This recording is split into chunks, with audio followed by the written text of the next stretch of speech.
দেশের ব্যাংক খাতের সবচেয়ে বেশি খেলাপি ঋণের বোঝা নিয়ে চলছে একসময়ের শীর্ষস্থানীয় ইসলামী ব্যাংক লিমিটেড। মার্চ শেষে ব্যাংকটির খেলাপি ঋণ প্রায় 1,00,000 কোটি টাকা। এমন দুর্বল আর্থিক সূচকের প্রতিষ্ঠানটি পরিচালনা করছে এক সদস্যের বোর্ড। তবে কেন্দ্রীয় ব্যাংকের আশা এই সপ্তাহের মধ্যে ঘোষণা হতে পারে ইসলামী ব্যাংকের পূর্ণাঙ্গ বোর্ডের। মাসুম মিয়ার প্রতিবেদন। একসময়ের শীর্ষস্থানীয় ইসলামী ব্যাংকেই এখন সর্বোচ্চ খেলাপি ঋণের বোঝা। এস আলম মালিকানা নেয়ার পর থেকেই গ্রুপটির স্বেচ্ছাচারিতায় দুর্বল হতে থাকে ব্যাংকের আর্থিক সূচক। অনিয়ন্ত্রিত ব্যবস্থাপনায় বাড়ে আস্থাহীনতা।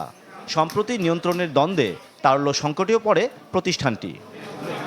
পরিস্থিতি সামাল দিতে কেন্দ্রীয় ব্যাংক 15,000 কোটি টাকার তারল্য সহায়তা দিলেও লাভ হয়নি তেমন, বরং এক সদস্যের পরিচালনা পর্ষদে থেকেই গেছে অস্থিরতা।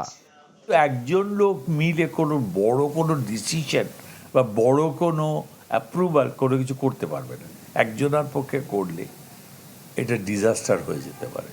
অর্থমন্ত্রী, গভর্নর দুইজনাই বলেছেন যে খুব তাড়াতাড়ি এই বোর্ডটাকে রিকনস্টিটিউট করা হবে। বাংলাদেশ ব্যাংকের তথ্য বলছে, চলতি বছরের মার্চ শেষে ইসলামী ব্যাংকের খেলাপি ঋণ দাঁড়িয়েছে প্রায় 1,00,000 কোটি টাকায়। এই সময়ে প্রভিশন ঘাটতি প্রায় 72,000 কোটি টাকা। এমন বাস্তবতায় 5 সদস্যের একটি পূর্ণাঙ্গ পরিচালনা পর্ষদ গঠনে কাজ করছে কেন্দ্রীয় ব্যাংক। এরই মধ্যে চূড়ান্ত হয়েছে 3 সদস্যের নাম। এখনও বাকি চেয়ারম্যান সহ বাকি 2 জন। নিয়ন্ত্রক সংস্থা বলছে, চলতি সপ্তাহেই নতুন পরিচালনা পর্ষদ পেতে পারে ইসলামী ব্যাংক। বাংলাদেশ ব্যাংক এমন কেউকে দিয়ে বোর্ড পরিচালনা গঠন করতে চায় না, যা নিয়ে সেক্টরের কোনো জায়গা থেকে, রাষ্ট্রের কোনো কর্নার থেকে কোনো প্রকার আপত্তি ওজোর ওঠুক। এই কারণে একটু ভেবেচিন্তে বোর্ডটা করতে যাচ্ছে। এখনও আপনাদের কাছে দৃশ্যমান হয়নি, কিন্তু কাজ ভিতরে চলছে। কেন্দ্রীয় ব্যাংকের প্রত্যাশা, নতুন পরিচালনা পর্ষদের ওপর ভর করেই ঘুরে দাঁড়াবে ইসলামী ব্যাংক। কাটবে দীর্ঘদিনের অনিশ্চয়তা।